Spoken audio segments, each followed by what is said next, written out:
नमस्कार दोस्तों। आज हम एक ऐसी शख्सियत के सफर को समझने वाले हैं जिनकी कहानी किसी चमत्कार से कम नहीं है।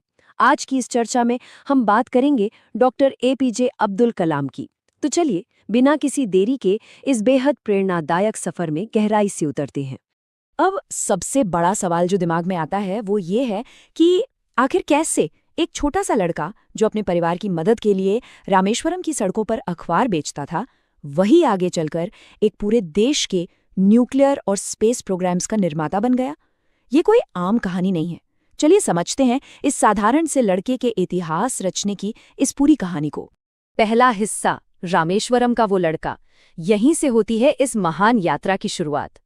हम बात कर रहे हैं साल 1931 की। 20वीं सदी की शुरुआत में रामेश्वरम का माहौल कैसा था, इसने डॉक्टर कलाम की सोच पर बहुत गहरा असर डाला। सोचिए, उनके पिता एक स्थानीय मस्जिद के इमाम थे और वहां का माहौल इतना शांत और सेक्युलर था कि उनके पिता और रामेश्वरम मंदिर के मुख्य पुजारी अक्सर एक साथ बैठकर आध्यात्मिक मुद्दों पर घंटों चर्चा किया करते थे। ये भाईचारा वाकई काबिले तारीफ था। इस सेक्युलर और नैतिक नींव की झलक उनके खुद के शब्दों में बिल्कुल साफ दिखती है। उन्होंने कहा था कि मुझे अपने पिता से ईमानदारी और आत्मानुशासन विरासत में मिला है और अपनी माँ से मैंने अच्छाई और गहरी दयालुता पर भरोसा करना सीखा।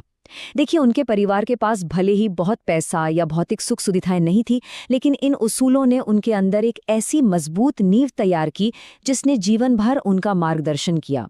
दूसरा हिस्सा, भारतीय अंतरिक्ष के वास्तुकार, एक महान वैज्ञानिक का उदय। फिजिक्स की पढ़ाई से लेकर मद्रास इंस्टीट्यूट ऑफ टेक्नोलॉजी में एरोस्पेस इंजीनियरिंग तक का उनका सफर बहुत तेजी से आगे बढ़ा। अगर हम इस टाइमलाइन पर नजर डालें तो 1969 में वो इसरो से जुड़े।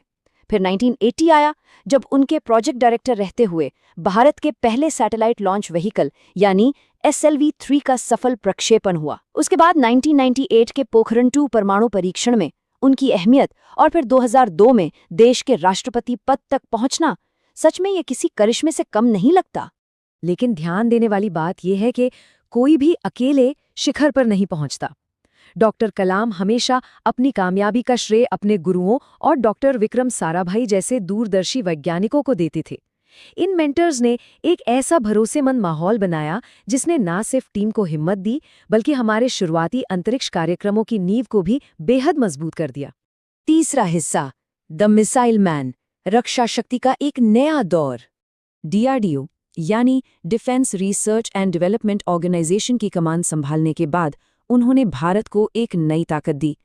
Integrated guided missile development programme के मुख्य निर्माता के तौर पर उनके नेतृत्व में देश ने अग्नि, पृथ्वी, आकाश, त्रिशूल और नाग जैसी बेहद ताकतवर स्वदेशी मिसाइलें बनाईं। इन्हीं कामयाबियों ने भारत को रक्षा के क्षेत्र में आत्मनिर्भर बनाया और उन्हें हमेशा के लिए भारत का मिसाइल मैन की उपाधि दिला दी। अब यहाँ एक ऐसी बात है जो किसी को भी हैरान कर सकती है। जरा इस कंट्रास्ट को समझिए।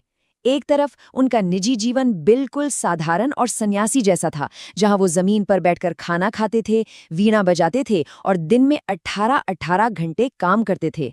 और दूसरी तरफ उनका पेशेवर शिखर देखिए, देश के सबसे खतरनाक हथियारों के निर्माता और एक अरब से ज्यादा आबादी वाले देश के राष्ट्रपति। ये उनकी महानता और सादगी का सबसे बेहतरीन उदाहरण है। चौथा हिस्सा, जनता के राष्ट्रपति, हर युवा के प्रेरणा स्रोत। फिर एक ऐसा दौर आया जिसने उन्हें हर एक हिंदुस्तानी के दिल में हमेशा के लिए बसा दिया। साल 2002 में जब वो भारत के 11वें राष्ट्रपति चुने गए तो उन्होंने राष्ट्रपति भवन के दरवाजे आम जनता के लिए खोल दिए। उन्हें लगता था कि देश की असली ताकत हमारा यूथ है।